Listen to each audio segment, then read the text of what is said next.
ہماری مین stream media کے اوپر اس وقت تحریک لبیک پاکستان کا جو بھی معاملہ لانگ مارچ چل رہا ہے وہ ڈسکس نہیں ہو رہا. کیا معاملات ہیں, کیوں اتنے معاملات یہ خراب ہو گئے؟ اگر آپ کو دوبارہ یہ کہا جائے کہ آپ مذاکرات کا حصہ بنیں اور ان سے جا کے نیگوشیٹ کریں تو ووڈ یو بھی ولنگ؟ ہمارا جو جی ایس پی پلس اسٹیٹس ہے اس کے حوالے سے بتائیے کیا ڈیولپمنٹ ہوئی؟ جہانگیر خان ترین صاحب آپ کے بڑے پرانے دوست, پتہ نہیں آج کل اب آپ کی ناراضگی ہے یا دوستی چل رہی ہے, وہ لندن پہنچے ہوئے ہیں. وہاں پہ لندن سے کوئی ایسا تو نہیں ہے کہ پاکستان تحریک انصاف کے لیے کوئی بری خبر لے کر آئے وہاں سے؟ ہر قسم کا نوٹیفیکیشن آتا ہے پی ایم ہاؤس سے, 16 دن ہو چکے ہیں وہ نوٹیفیکیشن نہیں آ رہا ہے. آخر اس کی وجہ کیا ہے؟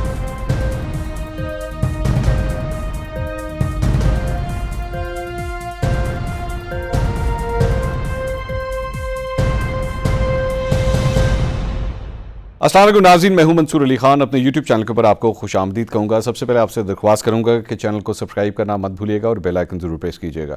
ناظرین, آج ہم نے ایک خصوصی انٹرویو کرنے کا پلان بنایا ہے اور اس کی وجہ یہ ہے کہ اس وقت پاکستان کے اندر جو کچھ ہو رہا ہے, ایک ایسی شخصیت ہیں جو غالباً ان تمام معاملات کے اندر ایک سینٹرل فگر کی حیثیت رکھتے ہیں, لیکن زیادہ تر لوگوں کو پتہ نہیں ہے کہ ان کی کتنی امپورٹنٹ کنٹریبیوشن ہے ان تمام معاملات کے ساتھ. اور ابھی جب میں یہ انٹرویو کروں گا اور آپ کے سامنے یہ سارے سوالات رکھوں گا, اور مجھے نہیں پتا وہ کیا جوابات دے پاتے ہیں, لیکن آپ کو اس سے اندازہ ہوگا کہ ان کی کتنی امپورٹنٹ کنٹریبیوشن ہے ان تمام معاملات کے ساتھ. میرے ساتھ آج موجود ہیں گورنر پنجاب چودھری سرور صاحب. سر السلام علیکم. جی السلام. آپ خیریت سے ہیں؟ اللہ کا شکر. سر تھینک یو سو مچ, آپ نے ہمارے لیے ٹائم نکالا. گورنر صاحب, there are loads of topics جس پہ میں آپ سے بات کرنا چاہ رہا ہوں, لیکن سب سے پہلے بہت سے لوگ, کیونکہ ہماری مین اسٹریم میڈیا کے اوپر اس وقت تحریک لبیک پاکستان کا جو بھی معاملہ لانگ مارچ چل رہا ہے وہ ڈسکس نہیں ہو رہا, لیکن آپ ایک بڑے سینٹرل فگر تھے جب لاسٹ ٹائم ان کے ساتھ مذاکرات ہوئے تھے. معاملات کافی حد تک طے ہو گئے تھے, انہوں نے اپنا جو پروٹیسٹ تھا وہ کال آف کر دیا تھا, لیکن اس مرتبہ تھنگز وینٹ رانگ. کیا معاملات ہیں, کیوں اتنے معاملات یہ خراب ہو گئے؟ بسم اللہ الرحمن الرحیم. دیکھیں, اس وقت بالکل آپ کی بات درست ہے کہ اس وقت سچویشن جو تھی بہت خطرناک تھی, اور پولیس اور تحریک لبیک کے جو ان کے کارکن ہیں کلیشز بہت سخت تھے. تو اس وقت مجھے یہ کہا گیا کہ میں ان سے نیگوشیٹ کروں. جی. تو 3 سیشن ہمارے ہوئے تھے. پہلا سیشن میں تو میں نے ان سے کہا تھا کہ کانفیڈنس بلڈنگ میجرز, کہ ایک دوسرے پہ اعتماد کریں, کہ آپ جو ہمارے رینجرز کے لوگ تھے پکڑے ہوئے یا پولیس کے لوگ تھے ان کو آپ چھوڑ دیں, اور ان ریٹرن پولیس جو ہے وہ آپ کے کسی بھی جو ہے قبضہ کرنے کی کوشش نہیں کرے گی, کسی اور کی گرفتاریاں جو ہیں وہ نہیں کریں گے. تو ایک بات تو میں یہ کہنا چاہتا ہوں کہ during my negotiations with Tehreek Labbaik I found them reasonable. اچھا. میں نے جو اس سے ریزنیبل بات کی انہوں نے میری بات جو ہے مانی, لیکن جب اس کے بعد معاملات جو ہیں وہ سیٹل ہو گئے تو اس کے بعد پھر میرا جو ہے وہ تھوڑی دفعہ ان سے رابطہ ہوا, لیکن اس کے بعد پھر چونکہ حکومت ڈیل کر رہی تھی اور کچھ اور لوگ ڈیل کر رہے تھے, تو اس کے بعد ان کا اصرار اس بات کے اوپر ہے کہ حکومت نے جو ہمارے ساتھ معاہدے کیے تھے ان پہ عمل درآمد نہیں ہوا. جی, ان کا یہی اصرار ہے کہ ان کے ساتھ معاہدے 2 دفعہ ہوئے تھے جس پہ عمل درآمد نہیں ہوا, لیکن میں نے ان کو بتانے کی کوشش کی تھی کہ دیکھیں 60 اسلامی ممالک ہیں, اگر تو کسی ایک بھی ملک نے جو ہم سے ویلا بھی زیادہ ہیں, پیسے والے بھی زیادہ ہیں, اگر انہوں نے سفیر نکال دیا ہے تو پھر تو ہم بھی سوچ سکتے ہیں کہ, لیکن ہمارا تو جو پرابلم ہمارا یہ ہے کہ ہم اگر ایک سفیر کو نکالیں گے تو 27 سفیر جو ہیں یورپی ممالک کے اگر وہ خود چلے جائیں گے تو ہمارا کیا بنے گا. لیکن ان کا اصرار یہ تھا کہ بھی اگر یہ ممکن نہیں تھا جس طریقے سے آپ کہہ رہے ہیں, تو پھر آپ لوگوں نے ہم سے 2 ایگریمنٹ کیوں کیے, آپ کے لوگوں نے ہمارے ساتھ دستخط کیوں کیے؟ جب ہم سے آپ نے ایک عہد کیا ہے تو ہمارے ورکر جو ہیں, ہم نے ان کو بتایا کہ ہمارا یہ ان کے ساتھ معاہدہ ہوا ہے, تو اس سے ہمارے اپنے ورکر جو ہیں ان کو کنونس کرنا مشکل ہوتا ہے, تو ان کے سامنے بھی ایسے ایشوز تھے. اچھا گورنر صاحب, اگر اب جو سچویشن ڈیولپ ہو رہی ہے, آج جس وقت یہ انٹرویو ریکارڈ ہو رہا ہے تو لاہور سے اب وہ لوگ لانگ مارچ کرنا شروع ہو گئے ہیں اسلام آباد کی طرف, اگر آپ کو دوبارہ یہ کہا جائے کہ آپ مذاکرات کا حصہ بنیں اور ان سے جا کے نیگوشیٹ کریں تو ووڈ یو بھی ولنگ؟ دیکھیں بات یہ ہے کہ نیگوشیشن کے علاوہ تو اور کوئی راستہ نہیں ہے. اچھا. میں نے کل صبح ایک پریس کانفرنس میں کہا تھا کہ پنجاب حکومت کو چاہیے کہ فوراً ان کے ساتھ نیگوشیشن جو ہے وہ شروع کی جائیں تاکہ معاملات جو ہیں ان کو فہم تفہیم سے حل جو ہے وہ کیا جائے. لیکن اس میں ایک ضرور مشکل ہوتی ہے کہ جب آپ ایک دفعہ ان سے نیگوشیٹ کرتے ہیں اور اس کے بعد آپ ان سے بالکل آؤٹ آف ٹچ ہو جائیں تو پھر دوسری دفعہ ان کے پاس نیگوشیشن کے لیے جانا جو ہے وہ ذرا مشکل ہو جاتا ہے. ٹھیک ہے. اچھا ایک اور جو معاملات ہے جو کیونکہ اس وقت پورے پاکستان کے اندر ہی جو سچویشن چل رہی ہے اس میں مہنگائی جو ہے وہ ایک ایسا ایشو ہے کہ پی ڈی ایم بھی جو ہے وہ اس مہنگائی کو لے کے اب سڑکوں پہ احتجاج سٹارٹ کر رہی ہے. عوام کی جانب سے جو سروس سامنے آ رہے ہیں وہ بھی مہنگائی کا بتا رہے ہیں کہ جی مہنگائی جو ہے وہ بالکل آؤٹ آف کنٹرول ہوتی جا رہی ہے. آپ کی حکومت کے اوپر بڑے سوالیہ نشانات ہیں. دیکھیں یہ ایک ایسی بات ہے جو میں پچھلے 1 سال سے کہہ رہا ہوں. جب سے پی ڈی ایم نے مظاہروں کو کہا اور مولانا فضل الرحمان نے دھرنا دیا ادھر تو میں اس وقت سے یہ بات کہہ رہا ہوں اور آج بھی میں کنسسٹنٹ اس بات پہ ہوں کہ ہمارا جو دشمن ہے اس وقت وہ پی ڈی ایم نہیں ہے, پیپلز پارٹی نہیں ہے, دوسری سیاسی جماعتیں نہیں ہیں. ہمارا سب سے بڑا چیلنج جو ہے جو مقابلہ ہے وہ مہنگائی کے ساتھ. دیکھیں لوگ جو ہیں جینوئنلی پریشان ہیں. مطلب ایک ہوتا ہے کہ پولیٹیکل ایکسپلائٹ لوگوں کو کیا جاتا ہے کہ تم آؤ, ان کو مس لیڈ کیا جاتا ہے. لیکن میں یہ سمجھتا ہوں کہ اگر عوام سڑکوں پہ نہیں آئے تو اس کا مطلب یہ ہے کہ ابھی تک بھی ان کو ہماری حکومت پہ اعتماد ہے کہ ہم مہنگائی پہ قابو پا لیں گے. لیکن یہ ہماری مہنگائی جو ہے, دیکھیں ایک غریب آدمی جو ہے نا اس نے اپنے بچوں کو 2 وقت کی روٹی دینی ہے, اس نے اپنے بچوں کے لیے فیس ادا کرنی ہے, اس نے اپنے بچے جو ہیں ان کے لیے عید کے موقع پہ دوسرے موقع پہ بجلی کا بل دینا ہے, گیس کا بل دینا ہے, ان کے لیے شوز خریدنے ہیں, ان کے لیے میرا مطلب یہ خرچے جو ہیں بیسک خرچے ہیں. اگر آپ جو نیسیسٹی ہیں وہ تو کھانا پڑے گی نا, تو وہ جب آپ ان کی پوری نہیں ہوں گی تو پھر ظاہر ہے کہ ان کے لیے پریشانی ہوں گی, وہ خودکشی کریں گے, وہ پریشان ہوں گے. تو یہ مہنگائی ہمارا ایشو ہے, اس پہ ہمیں فوکس جو ہے کرنا چاہیے. اور میرے خیال میں ابھی میں سٹیٹمنٹس پڑھی ہیں فواد چودھری صاحب کی کہ 4 چیزیں جو ہیں ان پہ بڑے بگ نمبر وے پہ ان پہ سبسڈی جو ہے وہ دینے کی تیاری ہو رہی ہے. گوہر صاحب آپ نے بھی بیکاز آبویسلی اب ہم ذرا کچھ اکانومی کی ہم بات کر رہے ہیں, آپ ابھی ایک ٹور کے اوپر گئے ہوئے تھے پاکستان سے باہر جہاں پہ آپ نے مختلف لابی سے بھی آپ کی ملاقات ہوئی اور یورپین یونین کے حوالے سے جو ہے وہ ایک اور بہت بڑا ہمیں مسئلہ آیا ہوا تھا ہمارا جو جی ایس پی پلس اسٹیٹس ہے, اس کے حوالے سے بتائیے کیا ڈیولپمنٹ ہوئی. دیکھیں یہ 2013-14 میں پاکستان کو جی ایس پی پلس ملا تھا اور پوری انڈسٹری کو معلوم ہے کہ اس میں میری بہت بڑی ایک کنٹریبیوشن تھی اور میں اپنے خرچے پہ 4 دفعہ یورپین ممالک کا میں نے دورہ کیا تھا. 200 سے زیادہ ممبر آف یورپین پارلیمنٹ کو 1-on-1 ملا تھا اور ان کے سامنے پاکستان کا کیس پیش کیا تھا کہ دیکھیں یہ جو وار اور ٹیرر آپ اس کو کہہ لیں, دہشت گردی کہہ لیں, اس پر ہمارا ملک کا سب سے زیادہ نقصان ہوا ہے. 3-4 ملین ریفیوجیز ہماری ڈور پہ گھر پہ بیٹھے ہیں. انٹرنیشنل کمیونٹی ہمیں کوئی اس میں مدد نہیں کر رہی ہے. کلاشنکوف کلچر ہمارے ملک میں آیا ہے, ڈرگز کلچر ہمارے ملک میں آیا ہے. 100 بلین سے زیادہ ہم نے ریونیو میں اپنا نقصان جو ہے وہ کیا ہے. 50,000 سے لوگ ہمارے شہید ہوئے. تو اگر ہم جی ایس پی پلس ڈیزرو نہیں کرتے تو کون کرتا ہے؟ تو میں ایک بات کہتا ہوں ہمیشہ لوگوں سے کہ میں کہتا ہوں کہ مجھے انٹرویو کا وقت مل جائے, پھر میرا کام ہے ان کو کنونس کرنا, اپنے ملک کا کیس جو ہے ان کے سامنے پیش کرنا. تو اس وقت ماشاءاللہ اس وقت بھی سچویشن میں آپ کو یہ بتانا چاہتا ہوں کہ اس وقت انٹرنیشنل ٹریڈ کمیٹی کے 33 ممبرس تھے اور ان میں سے صرف 4 کی حمایت ہمیں حاصل تھی اور 11 ایم ای پیز نے ہمارے خلاف ریزولوشن موو کر رکھا تھا. اور جتنے بھی بڑے گروپ ہیں جس کی ممبرشپ 100-200 ہے, ایک بھی ہمیں سپورٹ نہیں کر رہا تھا. اچھا when we started this campaign. لیکن اللہ تعالیٰ کی مدد آ جاتی ہے جب آپ, تو اس لیے میں لوگوں کو خاص کر اپنا جو یوتھ ہے, جب بھی مجھے موقع ملتا ہے ان سے کنورسیشن کرنے کا یا میں کوئی تقریر کرتا ہوں تو میں کہتا ہوں nothing is impossible in life. اگر آپ کی ڈیڈیکیشن ہے, آپ کی کمٹمنٹ ہے, آپ کی پیشن ہے اور آپ ایمانداری سے محنت کرتے ہیں, اللہ کی مدد اس میں شامل ہو جاتی ہے. میری زندگی میں بے شمار ایسے ایشوز آئے ہیں جو امپاسبل لگتے تھے لیکن اللہ نے وہ پاسبل بنا دی. ان میں سے ایک میجر GSP پلس تھا.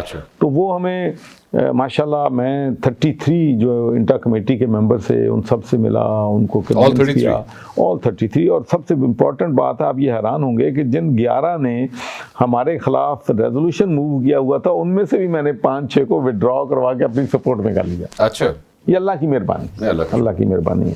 اور ہمیں GSP پلس ملا جس سے پاکستان کو $20 بلین سے زیادہ کا فائدہ ہو چکا ہے. اچھا, $4 بلین سالانہ ہماری ایکسپورٹ جو ہے GSP پلس کی وجہ سے بنی ہے. اب اگر لوگ باہر کے ملکوں کے لوگ یا پاکستان کے لوگ انویسٹ کر رہے ہیں پاکستان میں تو GSP پلس کی وجہ سے کر رہے ہیں. اگر GSP پلس ہمارا جاتا ہے تو $4 سے $6 بلین ہمارا نقصان ہوتا ہے, تو ہماری اکانومی اس کو افورڈ ہی نہیں کر سکتی. تو اب یہ کیا ہوا کہ اپریل کے اینڈ پہ out of I don't know nowhere, I was shocked myself کہ ایک ریزولوشن آیا جس میں 665 MEP نے ہمارے خلاف ووٹ دیا کہ ہمارا جو ریسٹینشن ہے اس کو سسپینڈ کیا جائے, اس کو ریکنسیڈر جو ہے وہ کیا جائے. اور ریزن اس کی ایک بلاسفیمی ریزن تھی, ہیومن رائٹس ریزن تھی, کچھ statements from our senior leaders تھیں. تو یہ کمبینیشن آف فیو تھنگ تھا. اور اس میں سے سچی بات جو ہے کہ بہت سی چیزیں جو ان کی تھی وہ جینوئن ان کے گریوینسز تھے ان مائی ویو, جینوئن گریوینسز. تو اس میں بڑی پریشانی ہوئی, مجھے بھی پریشانی ہوئی. اور اس کے بعد پھر ایک مئی میں ریزولوشن آ گیا. اور سب سے خطرناک بات یہ ہوئی کہ سپٹمبر میں جو ریزولوشن آیا وہ افغانستان پہ ریزولوشن تھا, اس میں بھی 2 لائن ڈال لی کہ پاکستان کا GSP پلس جو ہے اس کو روکا جائے. اچھا, تو پھر ان حالات میں پھر پرائم منسٹر صاحب نے میٹنگ بلائی اور اس میں ساری ہماری منسٹری کے لوگ, فارن آفس کے لوگ تھے. تو اس میں یہ فیصلہ ہوا کہ I should go there and lobby these members of parliament. تو پھر میرے ایک دوست ہیں ڈاکٹر فابیو مسیمو کسالڈو جو کہ یورپین پارلیمنٹ کے وائس پریزیڈنٹ بھی ہیں اور بہت پاپولر ہیں, ہی از ویل لائکڈ, اٹلی سے ہیں. تو انہوں نے مجھے پھر انویٹیشن بھیج دی کہ آئیں آپ GSP پلس پہ اور افغانستان پہ, کشمیر پہ ہمارے MEPs کو بریف کریں. تو پھر ہمارے جو وہاں پر جو امبیسڈر ہیں جنجوا صاحب, میں نے ان سے رابطہ کیا کہ بھی میں آ رہا ہوں. اور پھر میں نے جو اپنے ہمارے لوگ ہیں جو میرے دوست تھے وہاں پہ ان سے رابطہ کیا. میں نے ایک ٹیم ایفرٹ, کیونکہ ایک چیز پہ میں بلیو کرتا ہوں, I am nothing with out a team, I am nothing. اگر آپ ٹیم ورک کرتے ہیں تو پھر آپ چیزیں اچیو کرتے ہیں, اکیلا کوئی نہیں کر سکتا. تو ڈیوڈ مارٹن تھے ہمارے دوست جنہوں نے پچھلی دفعہ کی رول ادا کیا تھا ہمیں GSP پلس دلانے میں, اس کو میں نے اسکاٹ لینڈ سے بلایا. میں نے کہا آپ نے وقت اب دینا ہے, فل ٹائم ادھر دینا ہے ہمارے GSP پلس, کیونکہ وہ 1984 سے ممبر آف پارلیمنٹ تھا, یورپین پارلیمنٹ وائس پریزیڈنٹ بھی رہا اور ٹریڈ کا وہ ایکسپرٹ سمجھا جاتا ہے وہاں پہ. تو اس کے بہت تعلقات سے ان سے کہا, میں نے کہا آپ میٹنگز میری ارینج کر رہے ہیں انٹرنیشنل کمیٹی, ٹریڈ کمیٹی کے چیئرمین سے, باقی پھر میں ان کو کنونس خود. اور اب یہ سیکیور ہے ہمارا GSP پلس, اس کو کیا سچویشن؟ انشاءاللہ اب ایک بات آپ کو میں یہ کہہ سکتا ہوں کہ جو انٹرنیشنل ٹریڈ کمیٹی کے چیئرمین ہیں ہی از آن بورڈ, جو وائس چیئرمین ہیں آن بورڈ, جو 3 وائس چیئرمین یورپین پارلیمنٹ کے ہیں they are on board. Human rights کی جو ہیڈ ہیں شی از ماریا, شی از آن بورڈ. تو ماشاءاللہ اب جو فکر والی بات کم از کم اگر آپ مجھ سے پوچھیں گے تو آئی ول سے کہ انشاءاللہ جو ہماری 2 چیزیں ہیں, ایک ہے ریٹینشن, ہمیں 2013 میں ملا تھا 2023 تک. اچھا, تو ہمارا اینڈ آف دسمبر 2023 تک جو ہے 10 سال کا ہے, لیکن اس کا ہر 2-3 سال کے بعد بائی اینول ریویو ہوتا ہے. یہ ہمارا 4تھا اور آخری ریویو ہے. اور یہ اگر ریویو ہو جائے گا ہمارا تو پھر اس کا مطلب ہے کہ 2023 تک ہمارا گارنٹی ہو جائے گا. اس کے بعد پھر ہمارا چانسز 10 سال کے اور بھی ہو جائیں گے انشاءاللہ. I am not only targeting to retention for this 2 years, I am targeting to have the extension for 10 years as well انشاءاللہ. لیکن اس میں دیکھیں وہ بڑے اسٹریٹ فارورڈ لوگ ہیں. انہوں نے مجھے کہا کہ جی ہم کنونس ہیں, ہم آپ کو سپورٹ کریں گے, لیکن آپ یہ بھی رکھیں بات کہ اب پارلیمنٹ کی چینج ہو گئی ہے, نئے لوگ آئے ہیں, وہ پروٹیکشنسٹ ہیں, وہ اینٹی ٹریڈ ہیں, وہ نہیں چاہتے کہ دوسرے ملکوں کی یہ سہولتیں دی جائیں. تو یہ ایک وہاں پر ٹف معاملہ ہے, نہ ہمارے ملک کے لیے اگر ہوگا دوسروں کے لیے بھی ہوگا. لیکن انشاءاللہ اب جو ڈینجر ہے نا وہ انشاءاللہ جتنی مجھے ایشور کروایا ہے انہوں نے, انشاءاللہ we will be, I am comfortable. Governor صاحب ہماری جو ایکسپورٹس ہیں وہ بھی ایک بڑا امپورٹنٹ رول پلے کرتی ہیں, اور جس طرح آپ نے کہا کہ جو نئے لوگ آ گئے ہیں وہ اینٹی ٹریڈ ہیں. مثال کے طور پہ ہمارے یہاں سے جو چیزیں ایکسپورٹ, ٹیکسٹائل کا سیکٹر ہے, ہمارے یہاں سے باسمتی رائس ہے, وہ بھی یہاں سے ایکسپورٹ کیا جا سکتا ہے. اس کے اوپر کیا ڈیولپمنٹس ہے, کیا وہاں پہ کوئی اس قسم کی مارکیٹ؟ ہاں جی, باسمتی دیکھیں ہماری ایکسپورٹ جو ہے آرڈرز نہیں پورے ہو رہے. دیکھیں آپ ایسے ہی ہے یورپین یونین میں 27 ممالک میں اگر آپ کی گڈز جو ہیں بغیر کسی لیوی کے, بغیر کسی ٹیکس کے جائیں تو آپ تو you are 10 to 15% better off from Indian business man. ٹھیک ہے, ان کو یہ سہولت نہیں ہے, آپ کو ہے, تو آپ کی سیونگ تو رائٹ اوے ہوگی آپ کا یہ جو ہے. اسی طریقے سے باسمتی رائس کی بھی میں آپ سے شیئر کرنا چاہتا ہوں بات. باسمتی رائس کے لیے انڈیا نے کیا کیا کہ وہاں پر اپلیکیشن دے دی کہ باسمتی رائس جو ہے اوریجنیٹ ہوتا ہے انڈیا سے, سو اس کا پیٹنٹ جو ہے وہ انڈیا کو ملنا چاہیے, انڈین باسمتی رائس, اور پاکستان کو باسمتی رائس ایکسپورٹ کرنے کی یورپین یونین میں اجازت نہیں ہونی چاہیے. ٹھیک ہے. تو وہاں پر جب ہمارے لوگوں کو پتہ چلا تو انہوں نے بھی وہاں پر وکیل بھی کیا. پھر ہماری جو باسمتی کے ایکسپورٹر ہیں وہ بھی میرے پاس آئے, بڑے پریشان تھے, 2-3 دفعہ آئے. تو میرا اس وقت جو پھر میرا کام تھا وہ نہ صرف GSP+ تھا, باسمتی بھی میرے ایجنڈے میں تھا. تو میں نے ان سے یہ آرگو کیا, جو انٹرنیشنل ٹریڈ کمیٹی کے چیئرمین کو ملا, پھر میں جو ایگریکلچر کمیٹی جن کے پاس باسمتی کا کیس جانا ہے ان کو ملا. تو میں نے ان سے کہا کہ بھائی حقیقت یہ ہے کہ جو باسمتی رائس ہے پنجاب سے اوریجنیٹ ہوتا ہے جی, اور پنجاب انڈیا کا بھی حصہ ہے, پنجاب پاکستان, لیکن جو بگر پورشن ہے وہ پاکستان ہے, لیس جو ہے پنجاب وہ انڈیا کے ساتھ ہے. 1 نمبر 2 جو پروڈکشن ہے باسمتی رائس کی پاکستان میں زیادہ ہوتی ہے, انڈیا میں کم ہوتی ہے. نمبر 3 ایکسپورٹ ہماری زیادہ ہوتی ہے, انڈیا کی کم ہوتی ہے. ٹھیک ہے. تو اس لیے ہماری رائے یہ ہے, ہم تو یہ بھی چاہتے ہیں کہ we want to have a fair پلے.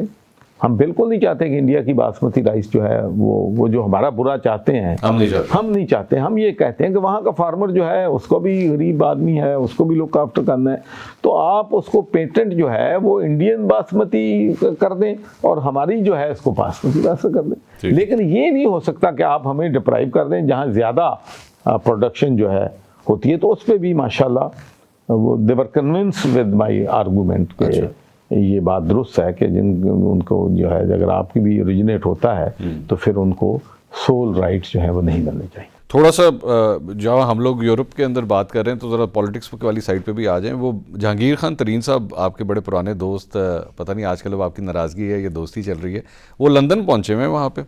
تو لندن سے کوئی ایسا تو نہیں ہے کہ پاکستان تحریک انصاف کے لیے کوئی بری خبر لے کر آئے وہاں سے؟ دیکھیں جی, سیاست پاکستان میں جو ہے نا کسی وقت بھی کچھ بھی ہو سکتا ہے. اچھا, وہ ہمارا مطلب سیاست میں پاکستان میں سرٹینٹی نہیں ہے. لوگ دیکھو نا, لوگ ایک پارٹی میں ہوتے ہیں, پھر دوسری میں ہوتے ہیں, پھر تیسری میں ہوتے ہیں, تو یہ کام چلتا رہے. لیکن میرا اپنا خیال یہ ہے کہ میرا خیال نہیں کہ وہ تحریک انصاف کو ڈی اسٹیبلائز کرنے میں کوئی کردار جو ہے وہ ادا کریں گے. اچھا, مطلب یہ آپ کو ویسے کیوں لگتا ہے اس طرح؟ سوچ ہے. اچھا, کیونکہ یا خواہشات ہیں؟ مجھ سے ان کی محبت زیادہ رہی ہے. محبت کے انفسانوں کی کیا بات کرنی. اچھا, ایک اور جو, کیونکہ میں زیادہ ٹائم نہیں ہے, میں جانتا ہوں آپ کافی بزی ہیں, ایک وہ نوٹیفیکیشن گورنر صاحب آنا تھا, وہ نوٹیفیکیشن ہر قسم کا نوٹیفیکیشن آتا ہے PM ہاؤس سے.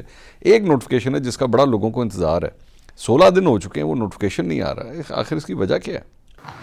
دیکھیں یہ انسرٹینٹی تو ہے, اور اس میں لوگ جو ہیں مختلف قسم کے خدشات اور گوسپ اور ایک چیز یہ ہوتی ہے کہ شاید اس میں جیسے کہ فواد چودھری صاحب کہتے ہیں کہ بھئی سارے معاملات طے ہو گئے ہیں اور صرف پروسیجرل کام جو ہے جاری ہے. دس مائٹ بی ٹرو, ٹھیک ہے, لیکن پرسیپشن جو ہے میں سمجھتا ہوں کہ اس مسئلے کو جتنی جلدی حل ہو جائے پرسیپشن کے لیے بہتر ہے, ملک کے لیے بھی بہتر ہے. ملک کے لیے بہتر ہے. بہت بہت شکریہ گورنر صاحب, تھینک یو سو مچ.